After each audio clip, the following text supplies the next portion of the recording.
మొక్కలు చెట్టుగా ఎదగటం చూసాం. అక్కడ చెట్లు మొక్కలవుతున్నాయి. వినడానికి వింతగా ఉన్నా ఇది నిజం.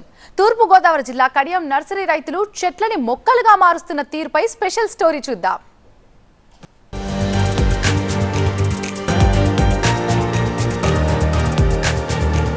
ఇప్పుడు నడుస్తున్నది ఇన్స్టెంట్ యుగం. మొక్కలు నాటి వృక్షాలుగా మారేంత వరకు ఎదురు చూడటం లేదు. ఇన్స్టెంట్ గా వృక్షాల్ని నాటేస్తున్నారు. ఒక గార్డెన్ పెంచాలంటే ఎన్నో సంవత్సరాలు పట్టేది. కానీ ఇప్పుడు నేల చూపించి కావాల్సిన చెట్లు వివరాలు తెలిపితే చాలు. వారం తిరగకుండా మీరు ఊహించిన ప్రకృతి అందాల్ని మీరు కోరుకున్న చోట ఆవిర్భవించేలా చేస్తున్నారు.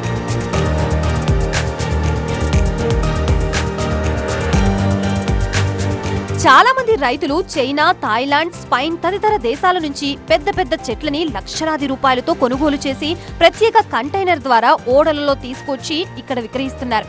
ఇప్పుడు ఈ ప్రక్రియలో కొంచెం మార్పు చేస్తున్నారు నర్సరీ రైతులు. పురాతనమైన చెట్లని మొక్కలుగా మార్చి నర్సరీల్లో అమ్మకానికి ఉంచుతున్నారు. ఈ ప్రక్రియలో కడియం నర్సరీ రైతులు ముందుకు దూసుకుపోతున్నారు.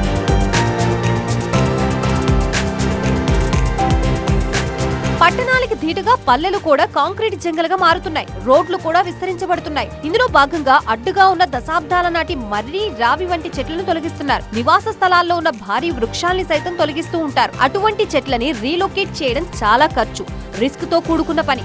నర్సరీ రైతులు అటువంటి చెట్లని కొనడమో లేదా సేకరించడమో చేస్తూ ఉంటారు. వాటిని తరలించే సమయంలో వేర్లతో పాటు మొదళ్లు, కాండంని నిర్దిష్ట ఎత్తు వరకు ఉండేలా కట్ చేసి తగు జాగ్రత్తలతో తిరిగి వాటిని చిగురింపజేస్తారు.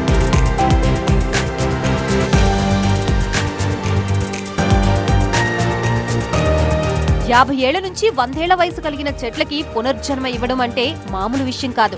తొలగింపు ప్రక్రియ ప్రారంభంలోనే నర్సరీ రైతులు అక్కడికి చేరుకుని అధునాతన హైడ్రాలిక్ యంత్ర పరికరాలతో ఆ చెట్లని అక్కడి నుంచి తొలగించి మళ్లీ మొక్కకి ఏ విధంగా అంటుకట్టి పెంచుతారో అదే విధంగా ప్రత్యేకమైన కుండీలు ఏర్పాటు చేసి వాటిని పెంచి పోషిస్తున్నారు. భూమి లోతుల్లో విస్తరించిన ఆ చెట్ల వేర్లని తొలగించి వాటిని తిరిగి మొక్కలుగా మార్చి జీవం పోస్తున్నారు.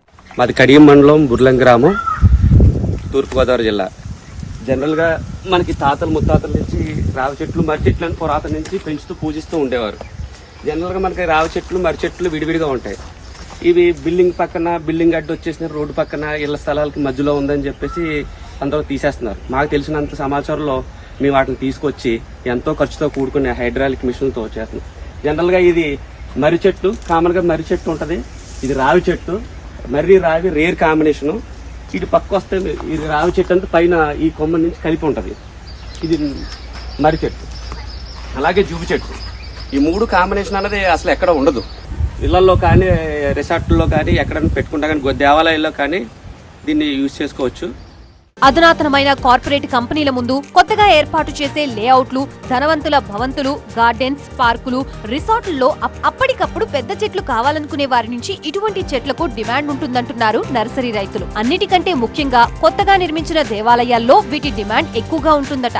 కర్ణాటక, తమిళనాడు రాష్ట్రాల్లో కొత్తగా నిర్మించిన దేవాలయ ప్రాంగణాల్లో పవిత్రమైన రావి, మర్రి, ఇతర చెట్లకు డిమాండ్ ఎక్కువగా ఉంది. ఈ రాష్ట్రాల్లో ఆ ఆలయం విశిష్టత ఆ ఆలయంలో ఉండే చెట్లని బట్టే గుర్తిస్తారట. ఈ నేపథ్యంలోనే ఎంత ఖర్చు పెట్టి ఆలయం నిర్మించినా ఆలయం ముందు ఇటువంటి పురాతన చెట్లని పాతి పెంచేస్తున్నారు ఆలయ నిర్వాహకులు.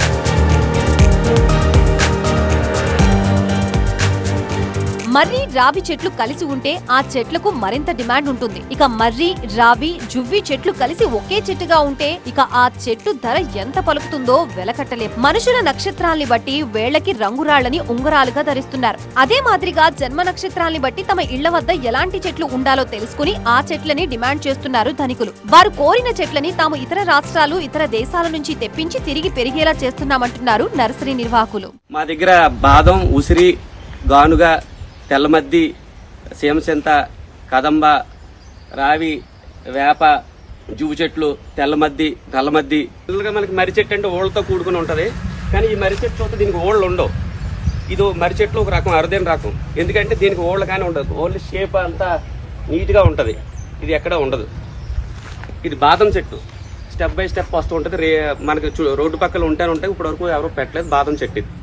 మర్రి, రావి వంటి చెట్టనే కాదు, బాదం, ఉసిరి, గానుగ, వేప, కదంబ, సీమచింత, తుమ్మ, కొబ్బరి, చివరికి తాటి చెట్లని కూడా మొక్కలుగా మార్చి అమ్మకానికి పెడుతున్నట్లు నర్సరీ రైతులు చెబుతున్నారు. అనేక రకాలైన చెట్లు ఒకే చోట ఉంటే దేవతామూర్తులు అంతా కలిసి ఒకే చోట కొలువున్నట్లుగా కనిపిస్తోంది అనడంలో ఎలాంటి సందేహమూ లేదు. తరతరాలకి ఆ చెట్ల పేర్లు గుర్తుండేలా మొదల్లోకి నరికిన చెట్లని కూడా మొక్కగా మారుస్తున్నారు. అంతరించిపోతున్న చెట్లని తిరిగి బతికించి చిగురింపు చేస్తున్న కడియం రైతులు సృష్టికి ప్రతి సృష్టి చేస్తున్నారు.